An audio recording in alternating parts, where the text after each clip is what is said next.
तो जन स्वराज की शिक्षा को लेकर ये जो सोच है कि 15 साल से कम उम्र के बच्चों को इतनी अच्छी शिक्षा दी जाए ताकि वो व्यवस्था पर आगे चलकर बोझ न बने। और अच्छी शिक्षा देने के लिए rather than making school in every village, we are saying कि हर प्रखंड में 5 से 10 अच्छे विद्यालय बनाए जाए और लोगों को बस की सुविधा दी जाए, स्कूल बस की, ताकि बच्चे अच्छे स्कूल तक पहुंच सकें।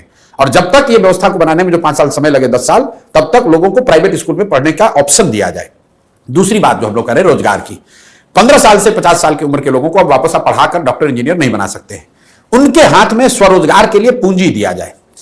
3 बातें जो हम लोग कह रहे हैं, रोजगार कैसे आएगा। पहला बात हम लोग कह रहे हैं कि उसको पूंजी दिया जाए। बिहार में पूंजी की बहुत कमी है। पूंजी की कमी इसलिए है कि हर साल बिहार से करीब करीब 2 से 2.5 लाख करोड़ रुपया बैंक ट्रांसफर कर रहे हैं दूसरे जगह। ये बिहार का पैसा है। बिहार का अगर सीडी रेशियो आप देखेंगे तो यहां देश के सीडी रेशियो 70 है, यहां पर 40 है। उसका मतलब यह है कि बिहार के लोग जो पैसा बिहार में जमा करते हैं, बैंक वो पैसा बिहार में इन्वेस्ट न करके बिहार के बाहर करते हैं। पिछले वर्ष बिहार में 4,21,000 करोड़ रुपया लोगों ने जमा किया बैंकों में। बैंकों ने लोन के तौर पर 1,61,000 करोड़ रुपया वापस दिया। बाकी पैसा कहां गया? बाकी पैसा चला गया गुजरात, कर्नाटक, तमिलनाडु, मध्य प्रदेश, महाराष्ट्र, जहां पर लोगों उद्योग धंधे लगा रहे हैं। तो हम लोग की सोच यह है कि 3 चीज करके यहां स्वरोजगार पैदा किया जा सकता है। पहला, बैंकों के साथ मिलकर काम किया जाए ताकि यहां पूंजी उपलब्ध हो। ये 2 लाख करोड़ रुपया जो बिहार के लोगों का पैसा जो बाहर जा रहा है वो बिहार में ही रहे। बिहार के लोगों को लोन मिले ताकि लोग अपना घर बनाएं, उद्योग लगाएं, कृषि में काम करें। दूसरी बात हम लोग कह रहे हैं मनरेगा को कृषि से जोड़ने की, कि जो मनरेगा का पैसा है, मनरेगा का मजदूर है, जो भी किसान बिहार में फूड ग्रेन से मूव होकर कैश क्रॉप की ओर जाएगा, उसको मनरेगा का किसान नहीं, मनरेगा के तहत उसको मजदूर फ्री दिया जाए।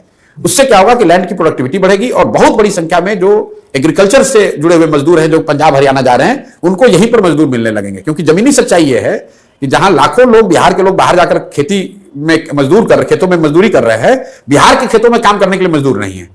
तीसरी बात हम लोग कह रहे हैं कि बिहार में हर साल कम से कम 1 लाख परिवारों को 4% के ब्याज पर लोन दिया जाए, ताकि ये लोग इंटरेस्ट सबवेंशन स्कीम लाने की बात कर रहे हैं, ताकि 6,000 करोड़ रुपया या 7,000 करोड़ रुपया अगर सरकार पैसा दे दे ब्याज उनके बिहाफ में और 4,000 करोड़ रुपया अगर जनता दे, तो 1 लाख करोड़ रुपया लोगों के हाथ में मिलेगा स्वरोजगार। तो हम लोग का मंत्र जो है वो शिक्षा और स्वरोजगार, पैसा और पूंजी, ये 2 चीज से बिहार का सुधार हो सकता है। जब लोगों को शिक्षा होगी और उनमें काम करने के लिए उनके पास पूंजी होगा तो अपने आप बिहार में तरक्की होगी, अपने आप रोजगार आएगा, पलायन रुकेगा। सिर्फ सरकारी नौकरी का वादा करके या 2, 4, 10 फैक्ट्री लगाकर बिहार की जनता को और बिहार से गरीबी दूर नहीं की जा सकती है।